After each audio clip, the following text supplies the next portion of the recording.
Bonjour et bienvenue pour une nouvelle vidéo Ecoport. Alors après avoir nettement progressé en septembre, les prix des céréales se sont stabilisés sur des niveaux assez hauts sur le mois d'octobre. Entre facteurs baissiers et facteurs haussiers, les marchés ont trouvé un certain équilibre, plutôt quand même en faveur d'éléments qui soutiennent les cours. Alors que faut-il retenir des dernières semaines ? Eh bien déjà sur le plan climatique, plusieurs régions russes sont toujours en état d'urgence sécheresse, ce qui entraîne du retard pour les semis de blé pour la nouvelle récolte. Toujours sur le volet climatique, en France cette fois, on est sur des conditions qui sont très humides et qui entraînent aussi des retards pour les travaux dans les champs, que ce soit les semis de la nouvelle récolte ou bien les récoltes toujours en cours pour le maïs et pour le tournesol.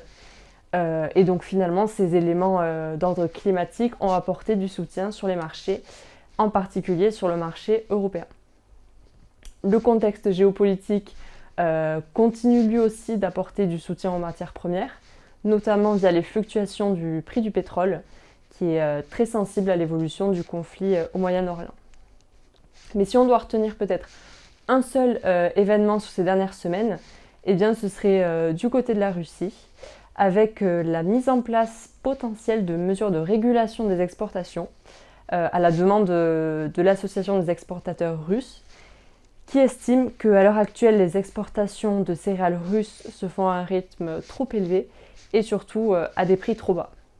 Alors pour l'instant, on ne sait pas encore quelle forme prendront ces régulations. Est-ce qu'il s'agira de quotas ou de prix planchers ?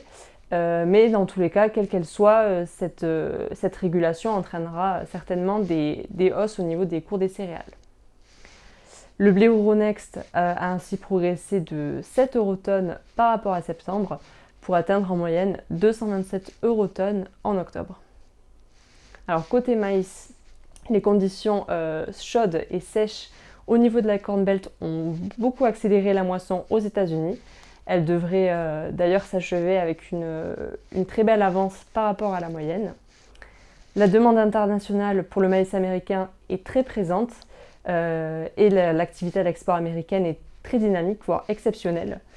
Sur le marché américain, on a finalement une offre et une demande qui arrivent un petit peu à l'équilibre, ce qui fait que les cours sont restés assez stables en un mois. Sur le marché européen, la situation pour le maïs est moins confortable. La récolte de maïs a pris un retard important en France à cause des conditions très humides. Et d'après France Agrimer, au 21 octobre, la récolte n'était réalisée qu'à hauteur de 25% contre 69% en moyenne quinquennale. Du coup, sur Euronext, le maïs a progressé de 9 eurotonnes en moyenne sur octobre pour atteindre 213 eurotonnes en moyenne, ce qui correspond à peu près au prix qu'on avait en octobre 2023, à 2 eurotonnes près. Pour le complexe soja, la hausse enregistrée en septembre a été corrigée en octobre, ce qui a permis au cours de revenir sur les prix qu'on avait fin août et qui correspondaient à des niveaux de prix qu'on observait en 2021. Cette baisse est avant tout liée à la progression très rapide de la récolte aux États-Unis, pour les mêmes raisons que pour le maïs. En fin de mois, cette récolte était réalisée à hauteur de 67% contre habituellement 39%.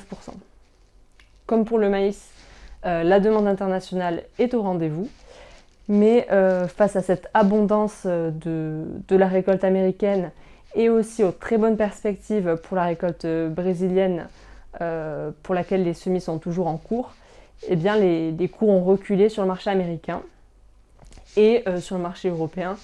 Les cours du tourteau de soja ont eux aussi été orientés à la baisse, avec sur le marché français un tourteau de soja départementoir qui s'échangeait en moyenne 408 eurotonnes en octobre, soit 9 eurotonnes de moins par rapport à septembre et 95 eurotonnes de moins par rapport à octobre 2023.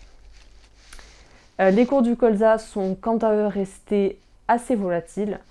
Le recul du complexe soja est un élément baissier, mais d'un autre côté, on a eu des hausses au niveau de l'huile de palme malaisienne et du canola canadien qui sont venus soutenir les cours du colza. Donc sur le marché français, le tourteau de colza est resté plus ou moins stable par rapport à septembre, en baisse de 0,3%. Merci d'avoir écouté cette vidéo et on se retrouve très vite pour une nouvelle vidéo Écoport.